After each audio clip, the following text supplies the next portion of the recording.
So another Frankenstein film adaptation is coming out this year. And this is a good opportunity to give some hard truths about the original story. Mary Shelley wrote the book Frankenstein in 1818. Someone fact check that. Frankenstein is the last name of the doctor, Dr. Victor Frankenstein. His thesis was to reanimate dead flesh. He was a professor. We like to call the monster Frankenstein. It's easy to do, right? But that one is one it's too easy to correct that one. So we're gonna go a little bit deeper. The monster didn't have a name. I'm gonna go a little deeper and say the monster wasn't actually the monster in that story. Imagine this. You give life to another person, and during that person's first few moments of awareness, you abandon that person. And that person that you created is left to figure out a purpose for their existence on their own, completely on their own. In fact, they go on to learn to speak, they learn to read on their own, alone.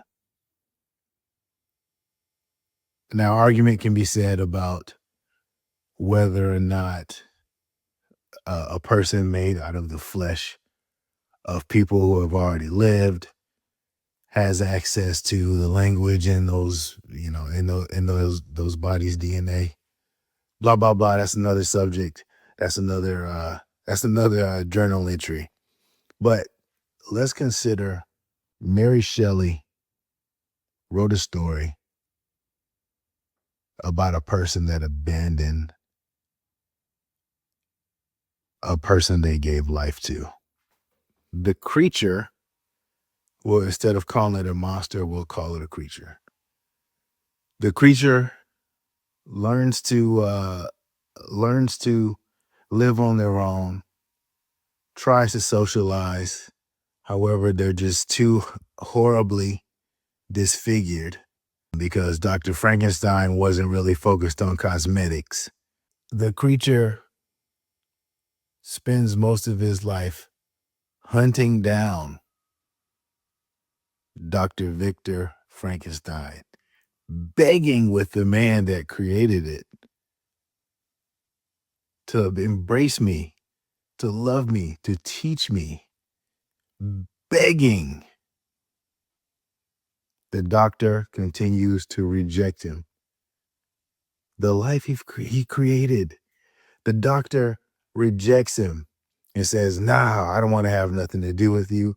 I'm trying to live my life. I got this young lady. We trying to do this thing, you know what I'm saying? I'm trying to put a ring on it, what have you." So the creature decides, my purpose in life is to ruin Frankenstein's existence. I'm stronger than him. I'm bigger than him. I have more lungs. I have more hearts.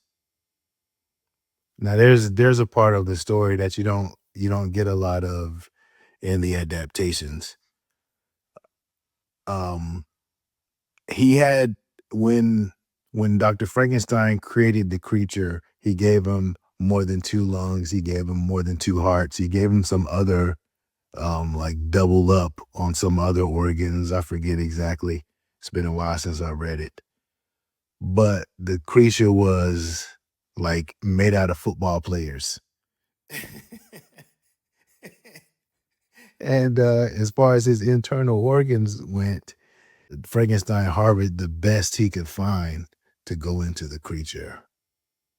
So the creature is reasonable to assume the creature was supernaturally built. Anyway, because of Dr. Frankenstein abandoning this life, this creature that he could have taught. He could have taught. I mean, who knows? Like the creature actually turned out to be brilliant. At least, you know, his soliloquies throughout the story, he becomes very eloquent in his monologues. But he probably could have been an architect or something, you know? As the story goes, the creature kills everyone he can. Everyone that's important to Frankenstein without touching Frankenstein. And at some point, the creature even has a dialogue with Frankenstein saying that I have set my purpose on torturing you. That's what I'm here for now. He tells Dr. Frankenstein that straight up. The creature says in so many words, if I'm not your blessing, then I'll be your curse. Those are the couple of facts about Frankenstein. I'm inspired because looking at what Guillermo Del Toro has done, just based off of the trailers and still shots and stuff like that of this upcoming Frankenstein movie. It's going to be released on Netflix and in theaters. I'm inspired because they have made the creature look like I imagine it would really look based on Mary Shelley's book. That's it. Hopefully we can talk about the movie.